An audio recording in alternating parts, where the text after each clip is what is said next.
The following is transcribed. Welcome to Condensed Bat-Supe. Now with 66% fewer superheroes than our regular podcast, which makes Condensed Bat-Supe even less nutritious, but still just as delicious. We're featuring episodes of the adventures of Superman without the Cape Crusaders.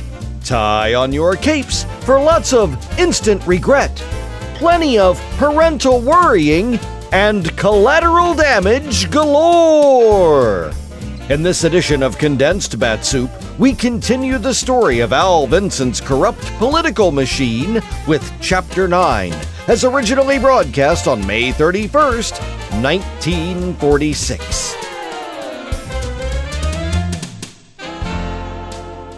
Faster than a speeding bullet.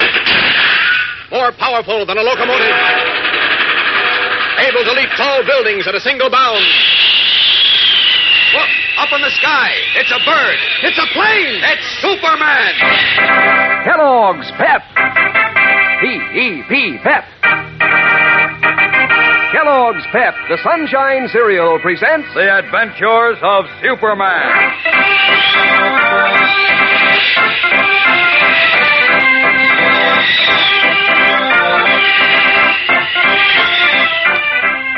Today, with Lois Lane lying still and apparently lifeless at her feet, Mary Hennig realizes with mounting fear that her adventure in petty crime may end in murder.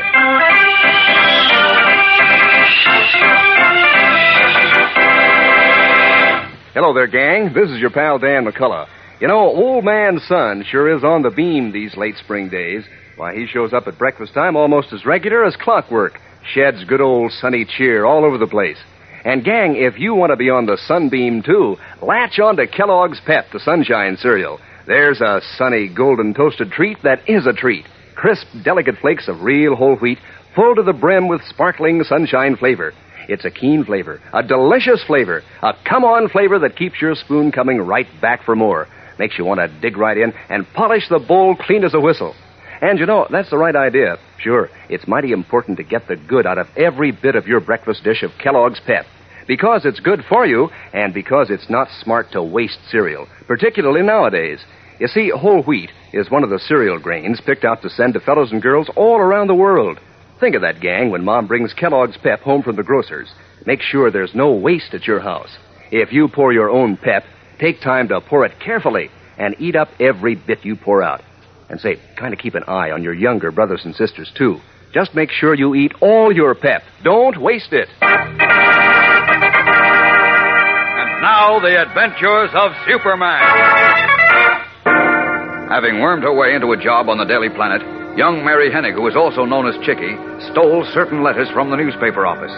Letters which exposed Martin Higgens, a candidate for mayor of Metropolis, as an ally of gangsters and racketeers. But in her guilty haste, Mary dropped one letter in a closet in Lois Lane's office. And that evening, when the planet was deserted, she returned and found it. She was using Lois's office phone to report her success to Al Vincent, a crooked pawnbroker and henchman of Higgens who hired her to steal the letters, when Lois entered and overheard her. Shocked, Lois demanded the letter. Mary refused to give it up.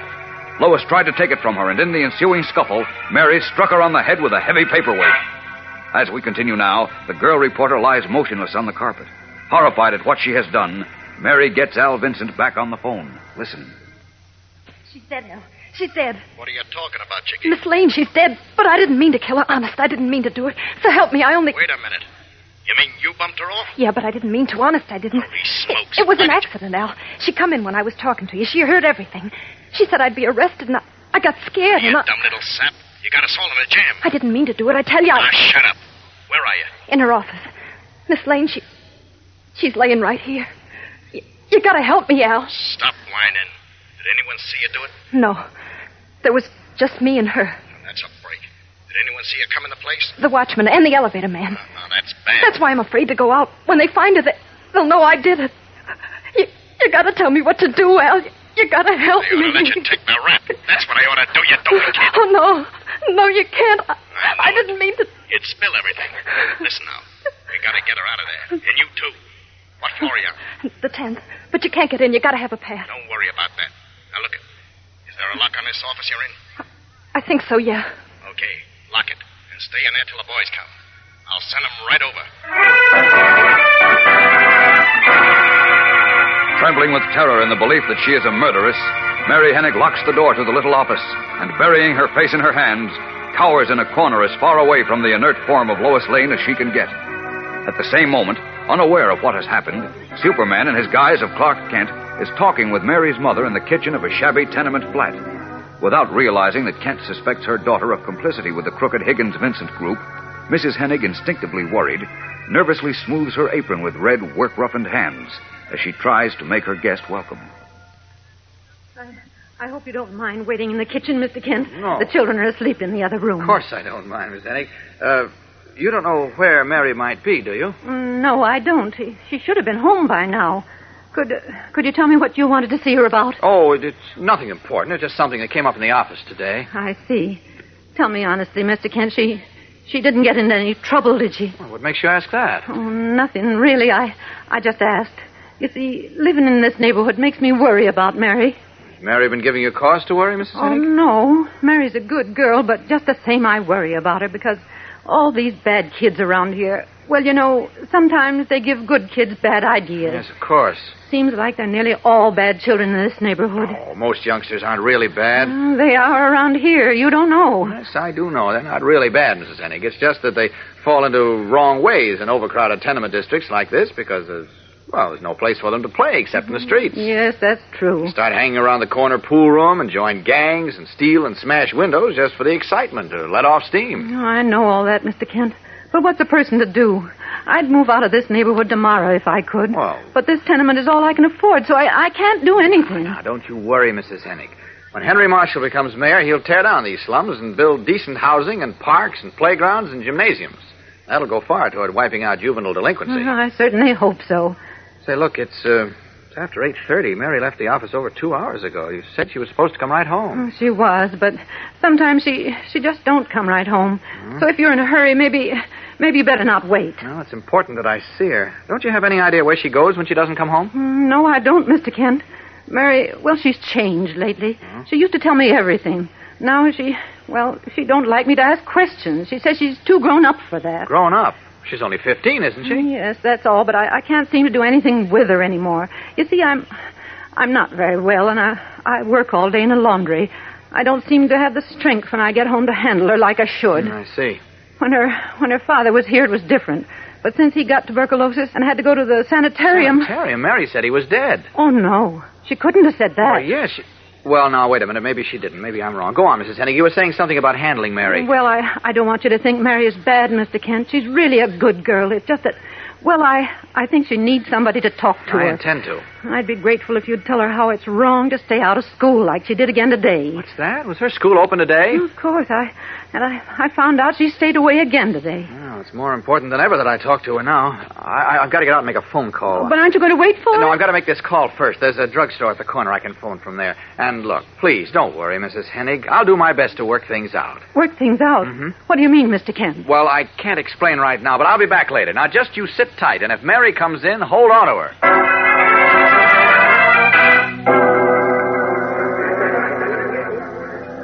Hello? Jim, this is Mr. Kent. Mr. Kent, hey, what happened to you? I've been waiting in this restaurant for an hour. I'm sorry, I've been tied up. Listen, Jim, when you got to the office early this morning, you found Mary Hennig there, didn't you?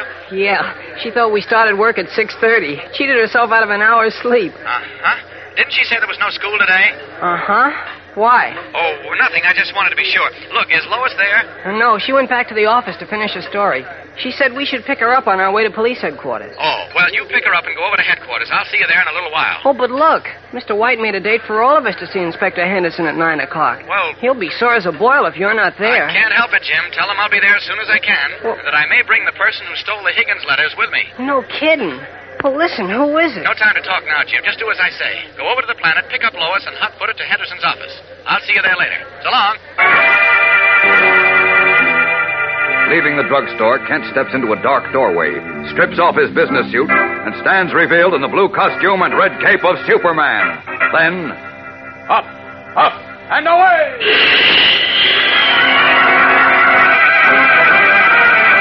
Leaping high into the night sky, the Man of Steel streaks away in an effort to find Mary Hennig. not realizing that he has unwittingly sent Jim Olsen on a dangerous errand. For at the same time, in Lois Lane's office at the Daily Planet, two thugs sent by Al Vincent, one of them holding a flashlight, look into the pale, unconscious face of the girl reporter as Mary, shivering in fright, stands by, biting her nails. Relax, Chickie. I tell you, this dame ain't dead. Are you sure? She's so still. She's just out cold, but good. You must have given her a wax to put her out like this. I didn't mean to hurt her bad. I only wanted to... Okay, skip it. Yeah, stop your blubbering. We gotta get out of here. We gotta take this dame with us. Give me a hand, Louis. Wait. What are you taking her for? What do you want to do? Leave her here to tell the cops what you done, you dopey kid? Well, no, only... Come on. We're wasting time. Al Vincent's waiting for us. But how are you going to get her out of here? You can't take her down in the elevator. Yeah, we know that. We're taking her down a fire escape through the storeroom. That's how we come in. All right, come on, Louis. Grab her leg. Wait. Yeah. What's Al going to do to her? Will you stop killing time, you dumb dame? Besides, what's it to you what Al does to her? Well, I don't want her to get hurt no more, that's all. Hold it. What's the matter, Louis? I think somebody just come up in the elevator. Miss Lane? Miss Lane, where are you? Oh, creepers. Somebody looking for this Lane dame. Know who it is, Chickie? Yeah, it's Jim Olsen, a reporter. Okay. Just keep quiet. We'll take care of him. Crouching in the deep shadows of the dark office, Mary and the two thugs wait quietly as Jim Olsen, blissfully unconscious of his danger, walks through the deserted city room in search of Lois Lane. What will happen? We'll know more in a moment, so stand by for the exciting climax of this episode. Say, gang, I just thought of something. If you haven't tried this week's Pep Dish of the Week, you'd better make a mental note right now, because you sure wouldn't want to miss out on this treat. Boy, it's regular. Here's the name, Date Bait. And here's how you make it.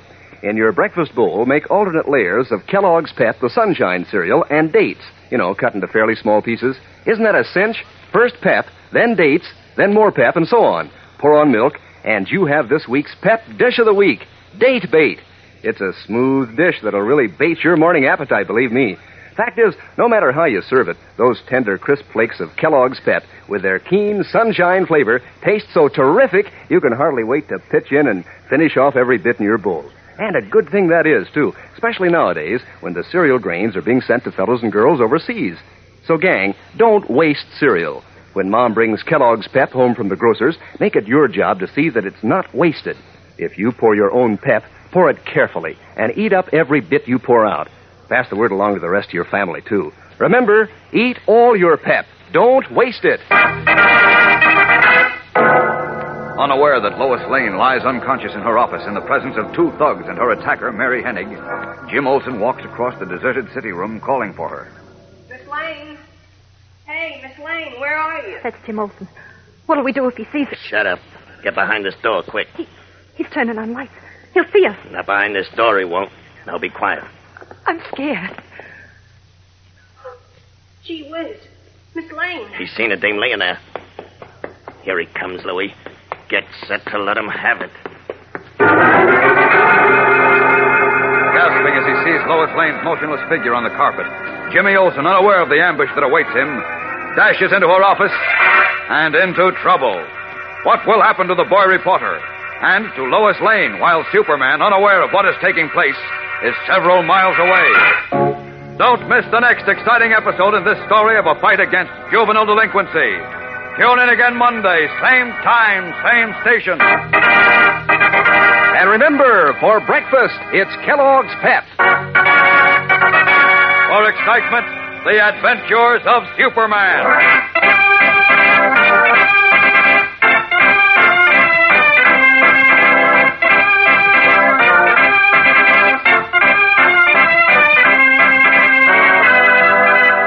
Superman is a copyrighted feature appearing in Superman DC comic magazines and is brought to you Monday through Friday at this same time by Kellogg's Pep, the Sunshine cereal.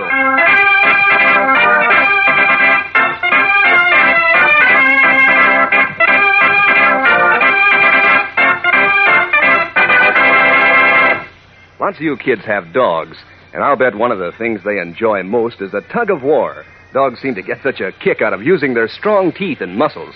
Now, if you want to help keep your dog strong and husky, feed him Kellogg's Grow-Pup dog food. It's just wonderful for dogs and has a good meaty flavor dogs like. There are 3 different kinds. There's Grow-Pup Ribbon, Grow-Pup Meal, and Grow-Pup Pellets. Ask your mother to get Kellogg's Grow Pup today and see if your dog doesn't gobble it right up. And be sure to be with us on Monday for the thrilling adventures of Superman. This is the Mutual Broadcasting System. And now, faster than a speeding bullet, Condensed Bat-Supe proudly presents Chapter 10 of Al Vincent's Corrupt Political Machine, which was originally broadcast on June 3rd, 1946. Faster than a speeding bullet. More powerful than a locomotive. Able to leap tall buildings at a single bound. Look, up in the sky. It's a bird. It's a plane. It's Superman. Kellogg's Pep. P-E-P, Pep. Kellogg's Pep, the Sunshine Cereal, presents The Adventures of Superman.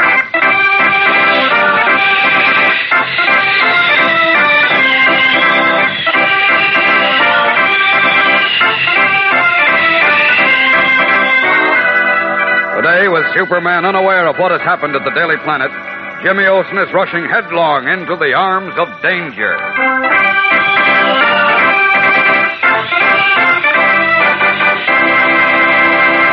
Hello there, gang. This is your pal Dan McCullough. You know, you can't measure good eating with a yardstick. But for extra good eating at breakfast, Kellogg's Pep certainly measures up. Yes, sir. Pep, the Sunshine Cereal, sure is on the sunbeam when it comes to making breakfast a mighty slick treat. Has loads of keen, sparkling sunshine flavor, for one thing. A rare flavor that signals go-ahead to your appetite every time. Believe me, gang, the spoon that comes up filled with sunny, golden toasted Kellogg's Pep goes right back for more. And in crispness and delicate tenderness, Pep is terrific. Every tender, crisp flake practically melts in your mouth.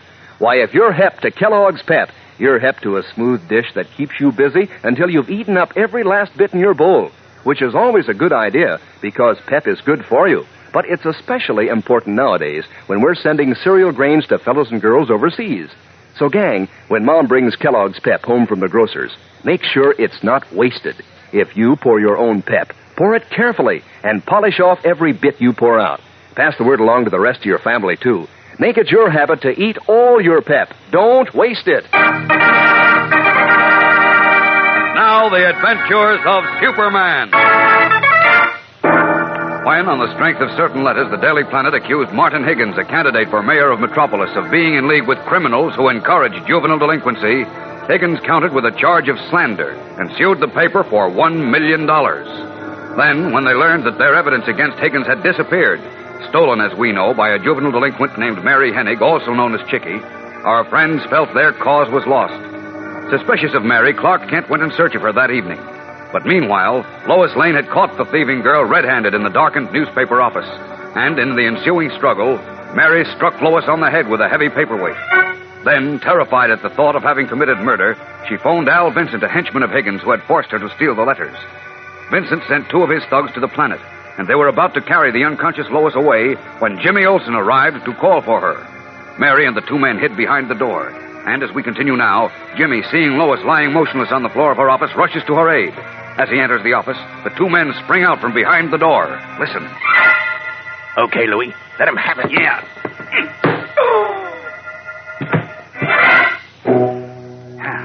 That takes care of him. Yeah, he went out like a light. What did you do to Jimmy? Fixed him so he can't bother us, that's what. But we better take him along. He's seen too much. There, I got him. Now, you carry the dame, Louie. Yeah. What's that? Let's go. Lead the way, Chicky. Where to? The storeroom where the fire escape is. Go on, move. Wait. Where are you going to take him? Where do you suppose? Al Vincent. Oh. Well, come on. What do you think he'll do to him? How do we know? What do you care what he does to him? Nothing, only... Well, I don't want to get mixed up in no... Shut up and get moving. We got to get out of here fast. Meanwhile, unaware of what has happened to Lois and Jimmy, Editor Perry White is in the office of Police Inspector Henderson. I tell you, Inspector, you've got to find those letters. You've got to. Or Martin Higgins will win this $1 million damage suit against us. The Daily Planet will be ruined. I realize it, but you can't expect the police to protect you from that. All right, then. Oh, I'm hoarse now from trying to sell you from that angle. Then I'll look at it this way. If those letters aren't recovered, Higgins will very likely be elected mayor. Now, you don't want to see that happen, do you? Personally, no. But my job has nothing to do with politics, Mr. White. Who's talking about politics? This thing goes beyond politics. I told you those letters prove that Higgins does business with criminals, that he's pledged to kill the slum clearance bill. I know. Do I have to remind you that those rat-trap tenements in the slums are the breeding place of juvenile delinquency? If you'll listen a moment... Do I have to remind you, the police inspector, that juvenile delinquency is the number one problem in this country? Do you want a mayor who takes bribes from the rats who promote it? Now, look, Mr. White, I know my duty. You can skip the soapbox orations. Soapbox orations? What were you... Now, look, you've already lost your voice, Oh. and losing your temper won't help either. I told you we're doing everything possible to recover the letters. My men are investigating the members of your staff right now. My staff? Well, what's the idea? Because the thief must be a member of your staff. Oh, nonsense. My people have been with me for years. I know all of them. They're not thieves. Well, one of them must be. By your own admission, you were in the city room when you told Jim Olson to put the letters in a certain file in the clipping morgue and put the key in your desk. There are thousands of files there. No outsider could have known where to look. Oh. One of your employees overheard you. Oh, nonsense, I say. No, it isn't nonsense. What? Who said that? I did, Chief. Hello, Inspector. Hi, Ken. Oh, it's you, Kent. Now, where have you been? Hi. Hey, what's the matter with your voice? A cold? Oh, never mind. Now, look. You've got to help me knock some sense into Henderson's head. He's wasting time investigating the Planet staff while whoever stole the letters gets away. Well, a member of the staff must have stolen them, Chief. What? You two? No one else could have known where they were. That's what I've been trying to tell him. Oh, baloney. One of Higgins's spies might have been in the city room and overheard me. It's a big place and lots of people were around. A stranger wouldn't have been permitted into the clipping morgue, nor into your office to get the key to the file out of your desk. But... No, Chief. No, the thief was known to be a member of the staff, so her movements weren't questioned or even noticed. Her? You know it was a woman, Kent? Yes, I'm pretty sure I know who did it, Inspector. Well, who? I want Lois to hear this. We need her help. Where is she, Chief? How do I know? And what do you need her for? Well, we do need her. Where'd she go from here? She wasn't here. She wasn't? Why, I spoke to Jim some time ago. He was going to pick up Lois at the Planet and come right over. Neither Miss Lane nor Jim were here tonight, Kent. But listen, strange. Did they phone? No, they didn't. And never mind them right now. You say you know who stole the letters? Oh, that can wait. Right now I'm worried about Lois and Jim. They should have been here to keep an appointment with me. Besides, I told Jim I might bring the guilty person with me. They wouldn't have missed that. Oh, stop worrying. Something else must have come up. Now, look. Just a moment, Chief. Wait a minute. May I use your phone, Inspector? Go right ahead. Thanks. Blast it, Kent. Will you stop stalling and tell us what you know? Huh? Oh, you want the name of the thief? No. I want the name of your barber. Barber? Confound it. If you don't start talking, Here it is. I'm pretty sure the thief is Mary Hennig. What? Mary who? Mary Hennig. Well, who's she? The youngster we just hired. 15-year-old girl who... Kent, are you out of your mind? Well, not at all. Just who is this girl, Kent? Well, she's a nice youngster. Friend of Lois's. She had no more stolen letters than I did. Nobody answers at the Planet. No, of course not. Everyone went home hours ago. Who are you calling now? Lois's apartment. Why do you suspect this Hennig girl, Kent? Well, I became suspicious of her last night, Inspector, after the raid on Al Vincent's pawn shop had been tipped off. See, she was in the office with Mr. White, Lois, Jim, and me when we were discussing it. And nobody else knew about it. Now, The police knew about it. The leak might have come from there. Now, look, Mr. White, I don't like Skip that. it, Inspector, skip it. I was about to say we knew that Vincent's pawn shop is a hangout for juvenile delinquents where he teaches them to steal and then buys the stolen stuff from them.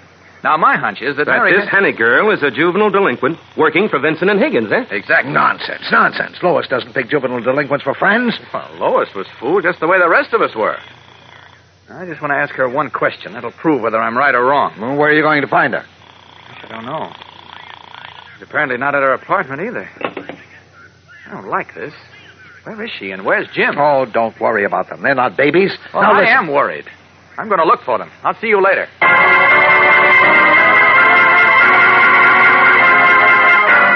We'll be back in a moment for the tense climax of today's episode. So stand by. Say, clear the decks for action, gang. Here comes this week's Pep Dish of the Week. And it's a surefire way to make your appetite wake up and take action come breakfast time. You ready? Here's the new Pep Dish of the Week. Black Raspberry Ringer. And here's how you make it. You start off with your regular serving of Kellogg's Pep, the Sunshine cereal. Then take plump, juicy black raspberries and make a ring of them on top, right around the edge of your bowl. Add milk and sugar and pitch into your black raspberry ringer. Sure does ring the bell with your morning appetite. Pep does the trick, Kellogg's Pep tastes so sunny and golden and terrific, it's a natural for a breakfast treat any day in the week. Pep's tender crispness teams up swell with those juicy berries, too. Makes a dish that you'll want to concentrate on until you've polished off every last spoonful. And that's one way to keep from wasting Pep. And another way is to pour it out carefully. You see, nowadays, the cereal grains are being sent to fellows and girls all over the world. Keep that in mind when Mom brings Kellogg's Pep home from the grocer's.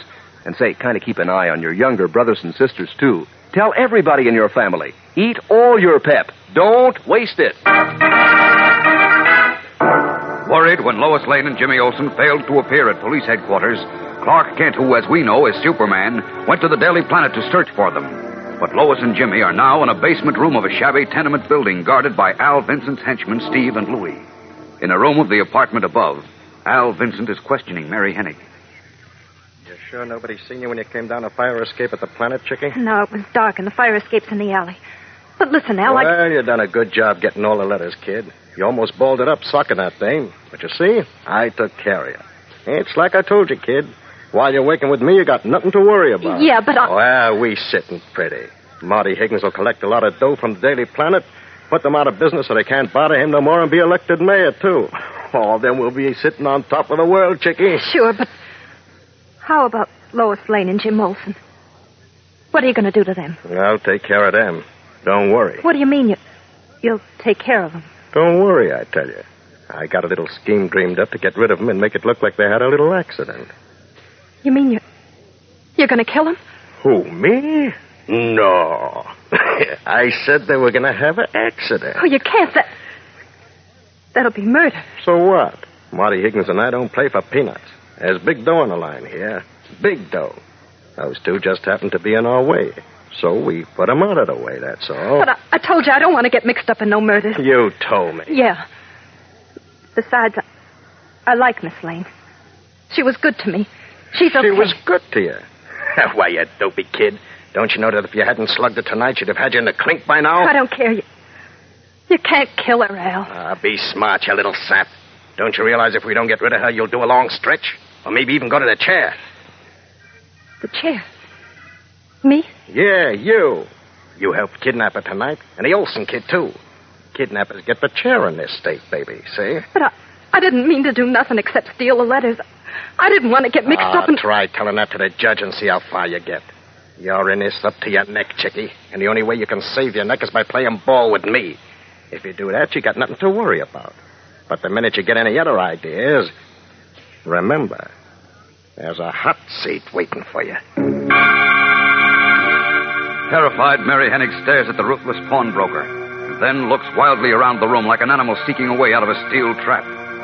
Too late, she has learned what lies at the end of the juvenile delinquency trail. And what chance is there for Lois Lane and Jimmy Olsen, as even now Superman stands puzzled in the darkened Daily Planet city room, wondering what has happened to his friends.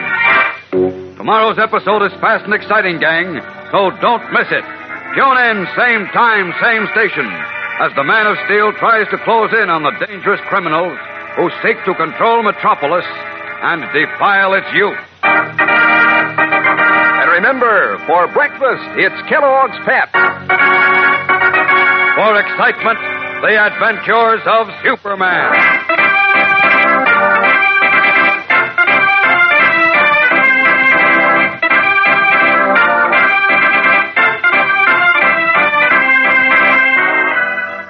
Superman is a copyrighted feature appearing in Superman DC comic magazines and is brought to you Monday through Friday at the same time by Kellogg's Pep, the Sunshine Cereal.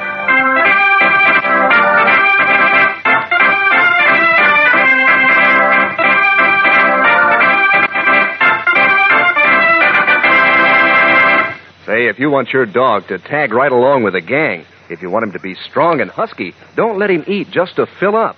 Mix his scraps of meat and fat in with Kellogg's Grow Pup dog food. Then just see if you don't get congratulations on what a fine dog you have. Grow Pup has what it takes to help keep a dog hitting on all fours. And it's full of swell, meaty flavor dogs like. Besides, there are 3 different kinds of Grow Pup. Grow Pup Ribbon, Grow Pup Meal, and Grow Pup Pellets. Ask Mother to start feeding your dog Kellogg's Grow Pup today. And be sure to be with us tomorrow for the thrilling adventures of Superman. This is the Mutual Broadcasting System. It's time for a Condensed Bat-Supe Extra Helping. Because sometimes heroism is in the sound of someone's voice. This is a truly gripping episode worthy of the name Suspense. Frank Lovejoy stars as an air traffic controller faced with impossible odds in an episode titled The Long Night, as originally broadcast on November 18th, 1956.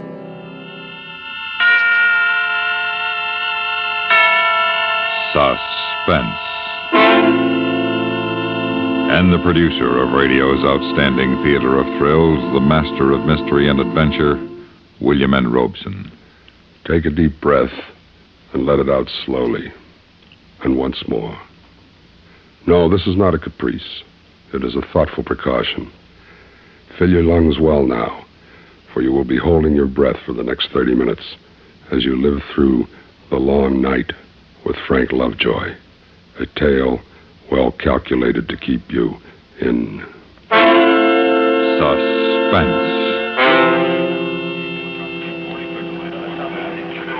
This is United 404, 10,000 over outer range.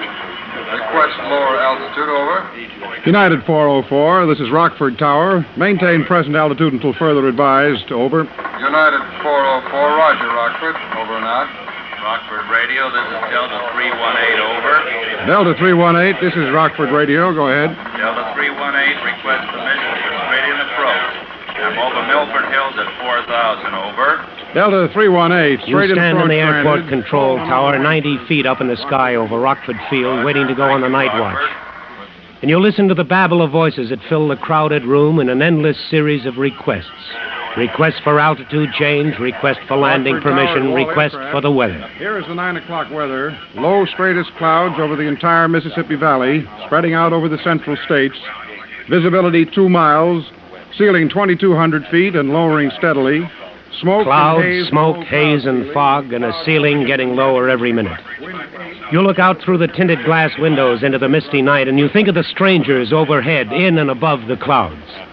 And you wonder if they, too, feel the hush as the long night begins. You wonder if the strangers, with the throb of engines and the harsh rasp of many voices in their ears, can feel the stillness. You look around the tower room, you look and you listen to the voices, and you're glad every time a ship touches down safely on the long, light-lined runways. Okay, Brother Ken, you can have it. For me, it's been a long day. Traffic been heavy? It started sort of slow, but it's building up. I got 3 converging on the outer marker and 2 inbound on the range. It's all here on the board for you. Yeah, okay. We're beginning to stack up over Chicago, but that's their worry. Yeah, and they can have it. Yeah. Well, happy landings, man. Yeah, so long, Charlie. Night, Charlie. Rockford Tower, this is TWA Flight 70, requesting weather your field. Over. Hello, TWA 70. This is Rockford. We have straightest clouds, ceiling of 2,000, visibility under 2 miles. Smoke, haze, and fog on the ground. Over. What is your traffic there, Rockford? 5 inbound inside the 20-mile range, 1 Convair and 2 DC-7s outbound on the red. Over. Okay, Rockford, this is TWA 70, requesting change of flight plan to land your field instead of Chicago. Roger, TWA. I'll notify Chicago and clear you in. Give us a call when you pass the Milburn Hills. Rockford out. Roger, thanks very much. Give Chicago a call, Mike. Tell them their Flight 70 is terminating here. Okay, Ken, we'll do. Hello, Chicago. Rockford Radio. Rockford Tower, this is Beechcraft Bonanza N91457. Hello, Beechcraft N91457. This is Rockford Tower. I've been homing on your range, and apparently my automatic direction finder isn't working right. I think I'm lost. Stand by, 457. Check the flight file, will you, Mike? See if he's on it. All right. Hello, Rockford. Are you hearing me, Rockford? If you are, please give me a call. This is Rockford. We're reading you fine, Beach. Hold on a second. Find anything on it, Mike? Nope, there's nothing here, Ken. No flight plan. Okay.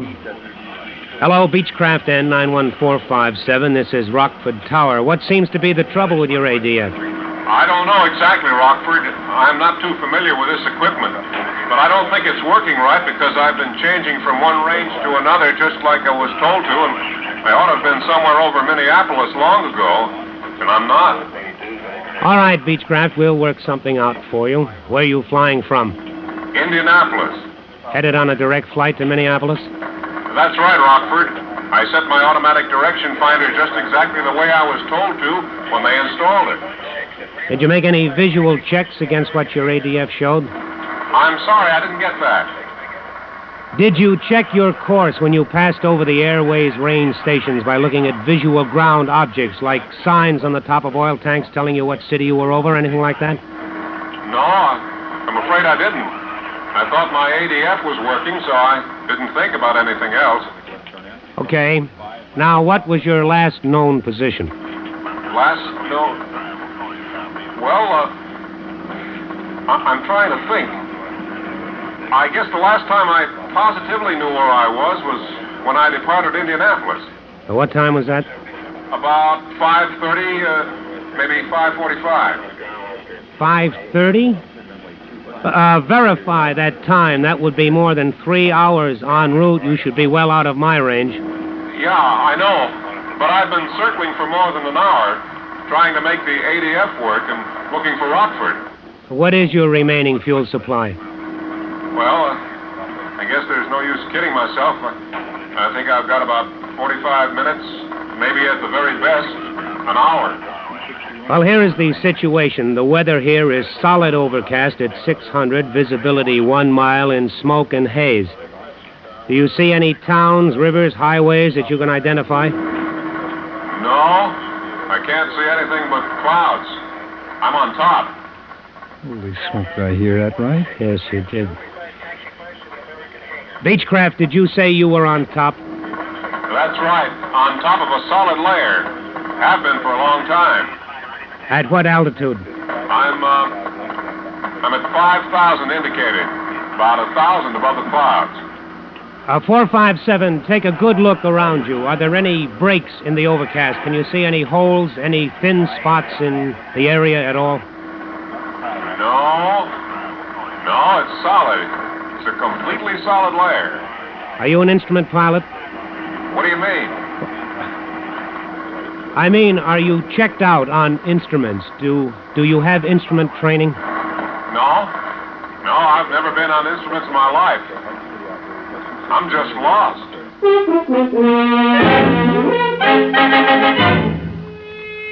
You look at the clock, 9:04. You look at the clock and mentally give yourself 45 minutes. 45 minutes to find him, bring him in, and get him on the ground. You check the latest weather chart and you don't like what you see. Your mouth feels dry. You reach for a cigarette as you punch the mic button and do the next thing that must be done. Rockford Tower to all planes working this frequency. We have an emergency. Repeat, we have an emergency. Please maintain radio silence on this frequency until further notice. Out. Rockford Tower to Beechcraft, N91457.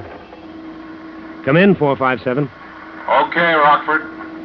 Tell me, how did you get on top?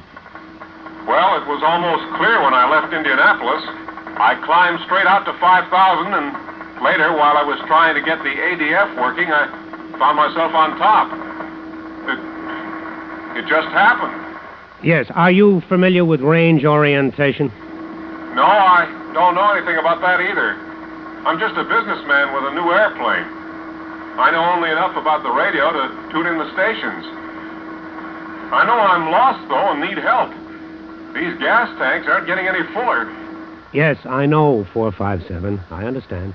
Sure, you understand, but he doesn't. He knows he's lost and he needs help. He understands that.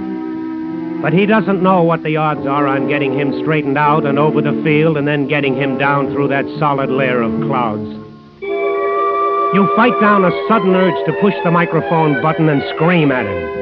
To tell him that nobody forced him into an airplane he hardly knew how to fly. Nobody forced him to take off on a long night cross-country in weather suitable only for experienced professionals. But you know there's no time for hindsight. There's hardly any time for hopes. So you push the black button and you try to sound calm. Hello, 457. This is Rockford Tower. Now, listen to me carefully. Are you reading me okay? Yeah. Hello, Rockford. I'm hearing you fine. Loud and clear. All right. Now I'm going to try to get a fix on you. But before I do, I want you to know what the situation is. I'm sure I can find you. I'm reasonably sure I can get you over the airport before you're out of fuel. I am not sure, though, that we can get you on the ground. Do you understand? No, I don't understand. I'm lost and I'm about out of gas, and I don't understand why we're wasting time talking about it. You get me over an airport, and then we'll worry about getting on the ground. All right, but you understand this. It's my job to help find you. It's my job to help you find the airport, and I'll do everything I can to get you on the ground. But flying that airplane through those clouds will be the hardest thing you've ever done in your life. Do you understand that? Okay, I understand. Now, what are we going to do? Now, we're going to orient you by radio and bring you in over the Rockford Airport. I will tell you what must be done, but you have got to do it. I can't fly your airplane for you. Do you understand? Yeah. Okay, Rockford. I understand. You know the standard procedures for range orientation. You've run over every step of them 1,000,000 times for just this kind of emergency. That's one of the reasons you're up here in this modern Tower of Babel on these long nights. But you've got 2 strikes against you on this one. Time, you read the clock at 9:07, and a fool in an airplane. Mike. Yeah, Ken. Get Chicago Control Center on the horn. Ask them to set up an alert of all facilities within 100 miles. Roger. You better get them to clear all altitudes in the area below 6,000 feet. Okay, we'll do. You know, I don't know whether to try to get him down through the clouds now and then try to bring him in, or whether to get him over us on top and then let him down where we won't lose radio contact if he gets too low. Well, it's souped up all across the valley, Ken. You might get him down through it, but if he's too far out, he'd have no chance of getting here under the ceiling.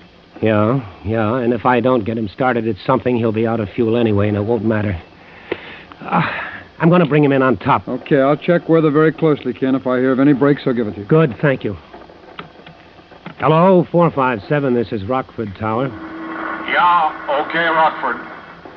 I'm going to speak very distinctly. And if you don't understand any part of what I tell you, come in and break me off. It's vital that you understand me. Is that clear? Yeah, I understand. Okay. Now, I want you to listen very closely to my range signal. Put everything else out of your mind. Listen and describe exactly what you hear. Okay. Hello, Rockford. I hear a code sound. Is that the range? That's right. What does it sound like? Well, it goes da-dit, da-dit.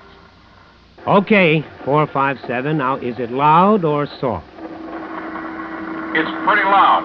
Okay, that's the N quadrant. Now, I want you to tune to the Madison, Wisconsin range and tell me what you hear. Okay, wait a minute. Yeah, hello, Rockford. I've got the Madison range. What does it say? It's just like the other, only backwards. Dida. Dida. That's right. I can hardly hear it, but it's there all right. Yeah, okay, 457. That's the A quadrant. Now I want you to try Peoria and then Chicago.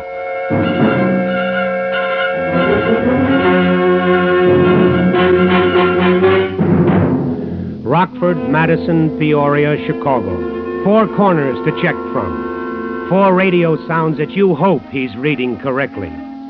You finish the check and he comes through without a bobble, and you know you have him fixed. You know at least his direction from you. You take a deep breath, and for the first time you feel a tiny flicker of hope that you're going to find your stranger and get him in all right. But you're a long way from home, and you light another cigarette and push the black microphone button hard. Now listen carefully, 457. I'm going to run a check procedure on you. I want you to take up a northeast heading, turn your volume down as low as you can, and still receive my range signal. At the very moment you detect a change in signal strength, either higher or lower, advise me. All right, Rockford. I'll do my best. I'm not sure that I'm not at all sure. Hello, 457. Can you hear me? Do you hear me, Beechcraft 457? Rockford. Yes, I read you now. I lost you for a second, but I hear your range signal now. Did you get all of my last transmission? Yeah, I think so. I think I can do it. Hello, Rockford. My gauges indicate empty tanks. There's some gas left, I know, but I have no idea how much. Do you know where I am? I'm quite sure of your direction from me, and I believe I know how far out you are within, say, 20 miles. If what you've told me is correct, I estimate you have 30 minutes fuel remaining. I believe your gauges are indicating normally. Now, try to concentrate on doing just what I've told you to do. Yeah. Okay, Rockford. I don't want you to think I'm ungrateful. I realize you can't afford mistakes. But I can't last much longer. I'm not trying to hurry you, but the gauges say empty, and my son is getting sick. You didn't say anything about having any passengers aboard. How many are there of you? Just my son and me. Is the air rough? Is there turbulence? No the air is smooth. But you said your son is getting sick. Yes. You see, he's only 9, and he's getting scared. That's what's making him sick.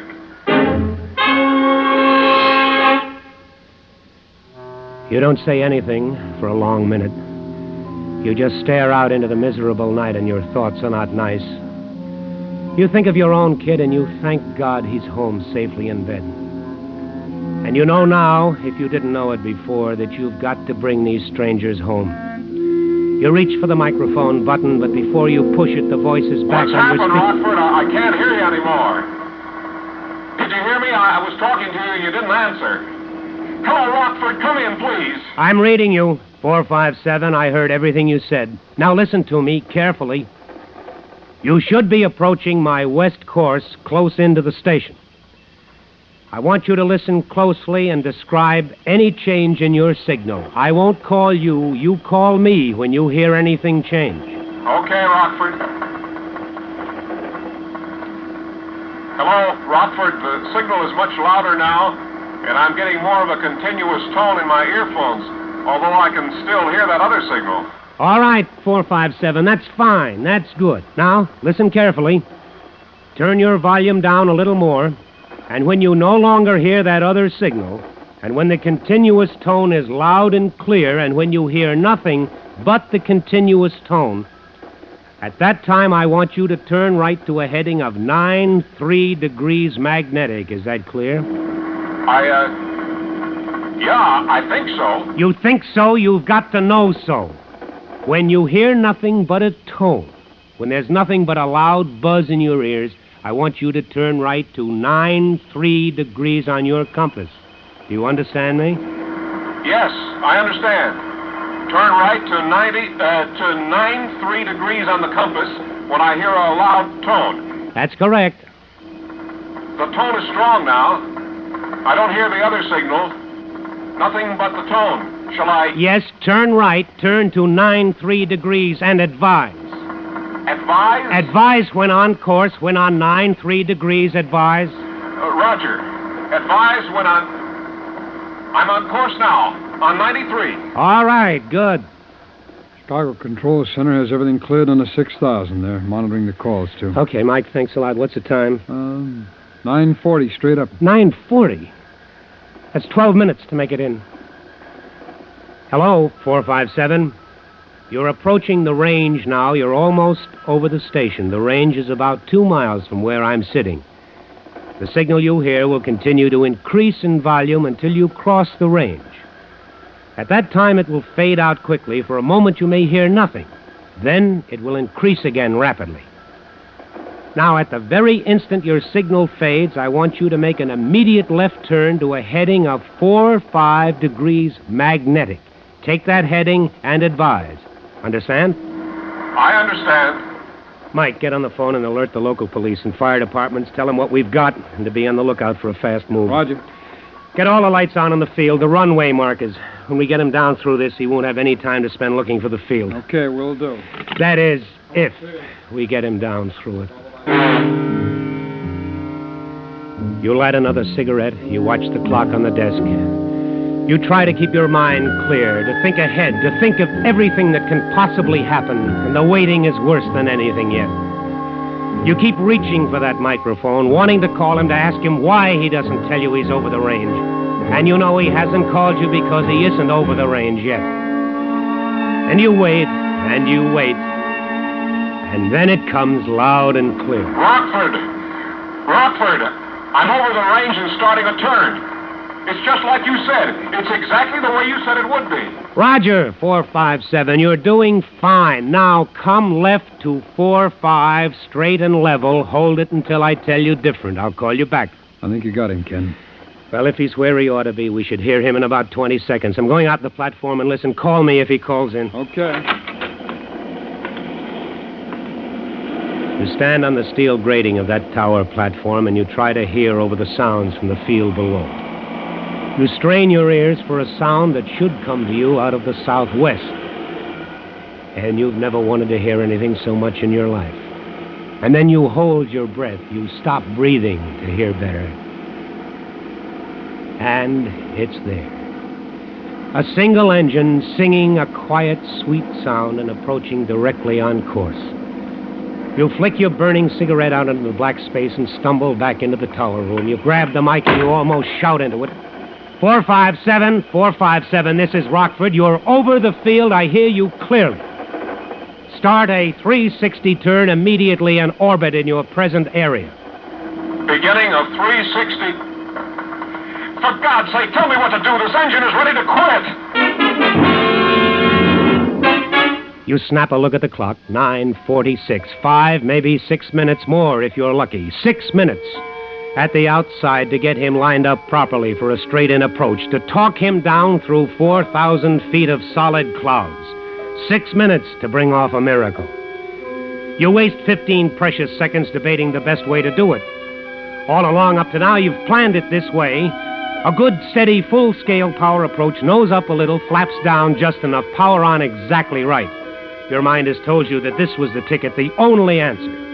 With a good, steady airplane, no turbulence to speak of, well-trimmed and hands off, he might just make it. He might. But suddenly, you're not sure.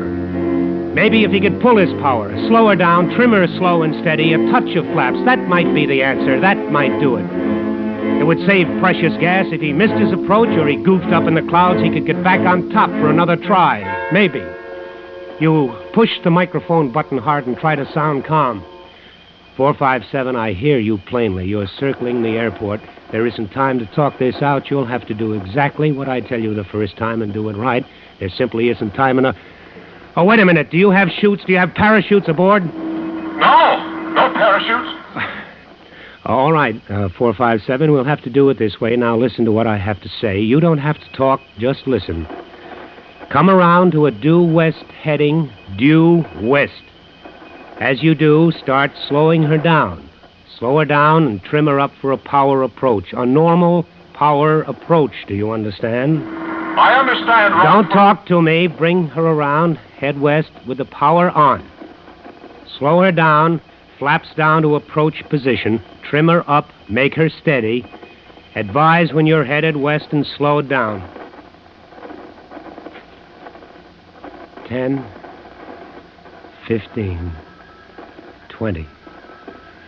Where is he? Where is 25? 457, are you there? 457? I'm trying to get her steady. I'm trying to do what you told me. All right, 457, don't talk. Advise when on course. Rockford, I'm on 270 now. Slowing down. I don't know. I just don't know. I know you don't know.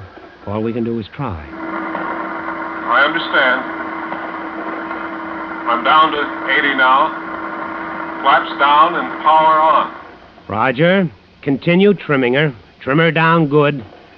Adjust your power and trim her until she's descending at a steady 500 feet per minute. That's 500 per minute. Trim her good, do you understand? Trim her so good that she will let down at 500 feet per minute with your hands off. Do you get that? With your hands off. I understand. Now, 457, you're going to bring her around very slowly and precisely to an east heading. You're going to handle her very gently so she won't fall off on you flying so slow. You hear me? Yes, I hear you. Let her continue to settle at 500 feet a minute. Just bring her around slowly to the east, recover, and then take your hands off the controls. She won't fly with my hands off her. She will fly. She'll fly better than you can. Now listen to me. When you are eastbound, hands off. She will descend slowly into the clouds. After you're in the clouds, do not touch the controls. I don't think I... Then don't think, do as I tell you. Now, when you get in the clouds, everything will change for you. You will think the airplane is all wrong, that it's doing everything that it shouldn't do. If you leave it alone, it will start a slow spiral to the left, but I don't think it'll be enough to do any harm until you've broken out under the ceiling. Now, whatever it does, you will think it's going to the right or up or down or even spinning. But it won't be doing any of those things unless you make it do them. Now, don't touch it. Now, are you eastbound? I'm eastbound, yes. Take your hands off the controls. But Take your hands off now. Okay. Hands are off. Now, let her have it. Let her fly herself. Ken, the ceiling's under 600 feet. That doesn't give him much time to recover and get his bearings when he breaks out. Oh, but it's all we can do. It's all anybody can do. You sit there waiting, only too aware of what can be happening in the cabin of Beechcraft 457, sweating out each second of time with a terrified pilot and his deathly scared kid. You wonder if this man, this stranger, and yet no longer a stranger, can keep his fantasies under control for that long letdown. The lonely, long letdown through total darkness with nothing but a great fear for a companion. A minute goes by, and another, and then... Rockford! Rockford! It's turning, Rockford! Turning! Airspeed's high! It's going higher! Get off those controls. Cut the throttle. I've got the throttle closed. She's slowing down fast. I can't see. I can't... Well, she's going to stall. Give her the throttle. Slowly. Keep your hands off except the throttle. She'll climb back out on top if you keep your hands off her.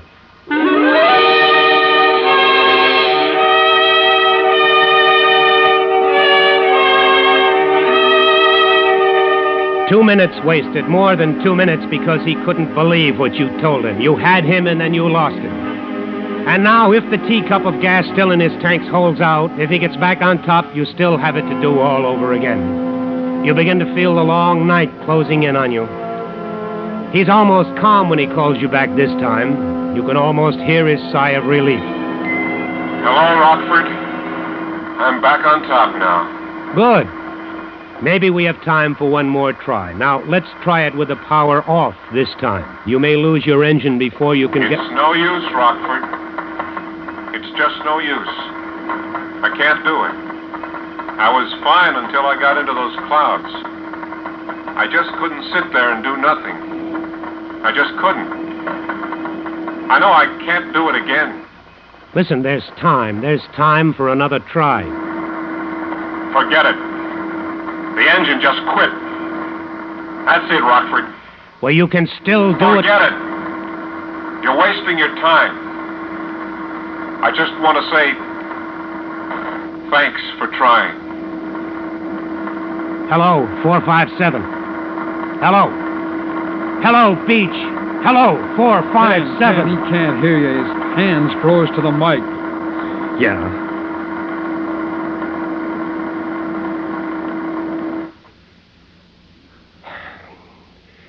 You better hit the crash button. Roger.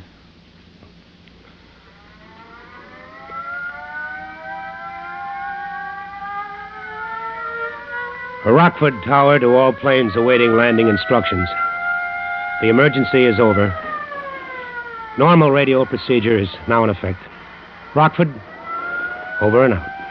Rockford Radio, Delta 216, rest. CWA 70, request permission.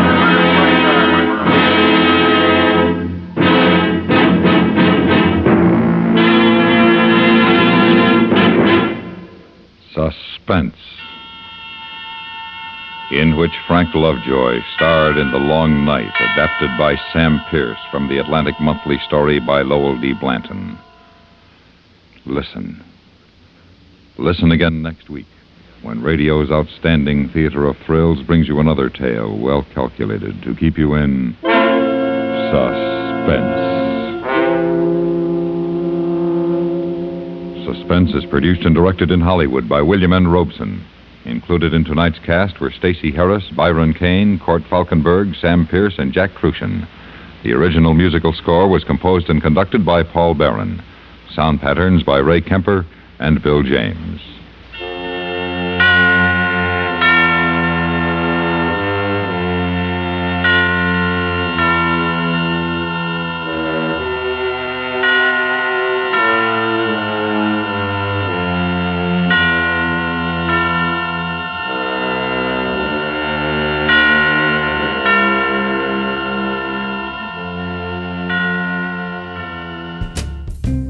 That wraps up this episode of Condensed Bat-Supe, featuring the next two chapters of Al Vincent's corrupt political machine from The Adventures of Superman. Thank you for listening. Be sure to tell your friends to subscribe to Bat-Supe on their favorite podcatcher. We can also be found on YouTube and Facebook. We'll see you next time for another exciting edition of Condensed Bat-Supe as we bring you more of our current storyline and another fine Bat-Supe extra helping. Until then, up! Truth is stranger than fiction. And this is the proof. This is Ripley's Believe It or Not.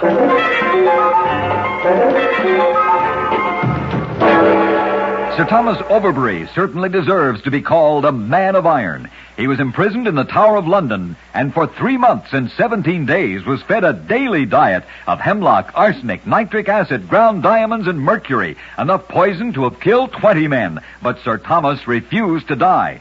Finally, an injection of a powerful corrosive killed him.